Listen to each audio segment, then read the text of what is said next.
ما كان محمد أبا أحد من رجالكم ولكن رسول الله وخاتم النبيين۔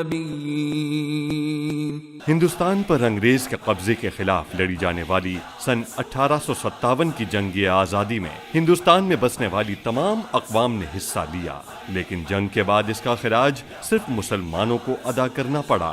انگریز نے عام مسلمانوں کے ساتھ ساتھ علماء کا قتل عام بھی شروع کر دیا، لیکن قابض برطانوی افواج جنگ کی ابتدا سے لے کر فتح کے بعد کے قتل عام تک مسلمانوں کے جذبے کو ٹھنڈا نہ کر سکیں۔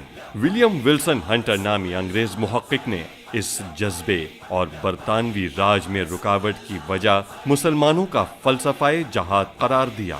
اس کے بعد اسلام کی نظریاتی اساس پر پے در پے حملے شروع ہو گئے اور اس کام کے لیے انتخاب کیا گیا سن 1839 کو قادیان میں پیدا ہونے والے ملعون غلام احمد قادیانی کا، جو ابتدا میں ایک مناظر کے طور پر سامنے آیا اور جہاد کا انکار کیا، بتدریج خود کو مجتہد، مہدی منتظر، مسیح موعود کہتا رہا اور پھر ایک دن نبوت کا دعویٰ کر دیا۔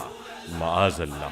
برطانوی راج کی ہر قسم کی سرپرستی میں مرزا غلام قادیانی نے اپنے نظریات و افکار کے لیے کام کیا اور پیسے کے بلبوتے پر خطرناک حد تک ان نظریات کو پھیلانے میں بھی کامیاب رہا۔ مرزا کو انگریز کی سرپرستی حاصل ہونے کے باوجود علماء نے صدائے حق بلند کیے رکھی۔ پیر سید مہر علی شاہ رحمت اللہ تعالی علیہ نے قادیانی کو شکست فاش دی۔ پاکستان بننے کے بعد قومی اسمبلی نے قرارداد مقاصد پاس کی، جس میں مسلمان کی تعریف واضح الفاظ میں کر دی گئی اور اس تعریف میں ختم نبوت پر ایمان بھی مسلمان ہونے کے لیے لازمی قرار دیا گیا۔ ظفر اللہ قادیانی سمیت تمام قادیانیوں کی مزاحمت کسی کام نہ آئی، مگر اس فتنے کا مستقل حل ابھی باقی تھا۔ معزز سامعین، اسی مستقل حل کے لیے سن 1953 میں آرام باغ کراچی سے باقاعدہ تحریک ختم نبوت کا آغاز ہوا، جس میں نوجوانوں کے جتھے گرفتاریاں دینے پہنچے۔ سن 1953 سے سن 1973 تک اس تحریک میں ہزاروں مجاہدین ختم نبوت نے اپنی جانوں کے نذرانے پیش کیے، ریاستی جبر و تشدد کو برداشت کیا، مگر سیدنا خاتم النبیین صلی اللہ علیہ وآلہ وسلم کی ختم نبوت کے علم کو تھامے رکھا۔ اس تحریک کے سب سے بڑے سرخیل علامہ امام شاہ احمد نورانی رحمت اللہ نے کینیا، نیروبی، موریشس، لاطینی امریکہ کے مختلف ممالک، سرینا، برٹش گیانا، ٹریٹیڈاڈ میں قادیانیوں سے مناظرے کیے۔ یہ مناظرے بند کمروں میں نہیں بلکہ مجمع عام میں ہوئے اور قادیانیوں کو مکمل شکست ہوئی۔ 30 جون سن 1974 کو شاہ احمد نورانی رحمت اللہ تعالی علیہ نے قومی اسمبلی میں قادیانیوں کو کافر قرار دینے کی قرارداد پیش کی۔ قرارداد آنے کے بعد مرزائیوں کے اس وقت کے پیشوا مرزا ناصر کذاب نے اپنا نقطہ نظر بیان کرنے کے لیے اسپیکر قومی اسمبلی کو خط لکھا۔ اسپیکر نے علامہ شاہ احمد نورانی رحمت اللہ علیہ کو آگاہ کیا تو آپ نے کہا اسے آنے دیجیے۔ ناصر کذاب اسمبلی میں آیا اور علامہ نورانی رحمت اللہ تعالی علیہ نے قومی اسمبلی میں اسے مناظرے کے ذریعے شکست دی۔ اس طرح 30 جون کو پیش ہونے والی قرارداد 7 ستمبر سن 1974 کو منظور ہوئی اور منکرین ختم نبوت آئین پاکستان میں کافر قرار پائے۔ 26 اپریل سن 1984 کو ایک صدارتی آرڈیننس کے ذریعے قادیانیوں کو اذان دینے، اپنی عبادت گاہ کو مسجد کہنے اور اسے مسجد کی طرح تعمیر کرنے اور باقی تمام شعائر اسلام اپنانے سے بھی منع کر دیا گیا۔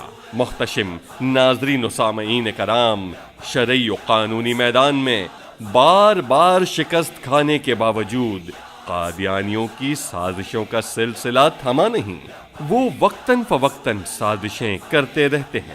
اس کی تازہ مثال کچھ ماہ قبل پچھلی حکومت میں ختم نبوت حلف نامے میں ہونے والی ایک سازشی ترمیم ہے، لیکن جب جب منکرین ختم نبوت نے سر اٹھایا تب صدیق اکبر رضی اللہ تعالی عنہ سے لے کر پیر مہر علی شاہ اور پیر مہر علی شاہ سے لے کر امام نورانی اور علامہ خادم حسین رضوی جیسے محافظین ختم نبوت بھی اپنے ساتھیوں کے ساتھ علمی، سیاسی، مزاحمتی میدان میں نظر آئے۔ آئیے ہم مرزائی قادیانی فتنے کی سرکوبی کرنے والے پیر مہر علی شاہ، علامہ شاہ احمد نورانی، علامہ عبدالستار نیازی، علامہ عبدالحامد بدایونی، شیخ الاسلام خواجہ قمر الدین سیالوی، علامہ احمد سعید قازمی، پیر آف مانکی، علامہ شفیع قاڑوی، شجاعت علی قادری، عبد المصطفیٰ الزہری، غازی عامر چیمہ شہید، غازی ممتاز قادری شہید اور شہدائے فیض آباد دھرنا سمیت تمام شہدائے ختم نبوت و ناموس رسالت کی بلندی درجات کے لیے دعا کرتے ہیں۔ ان کے علاوہ جس نے بھی جہاں بھی ختم نبوت کے لیے کام کیا، اللہ اسے بے پناہ اجر سے نوازے اور ان ہستیوں کے نقش قدم پر چلتے ہوئے موجودہ دور میں علامہ خادم حسین رضوی دامت برکاتہم العالیہ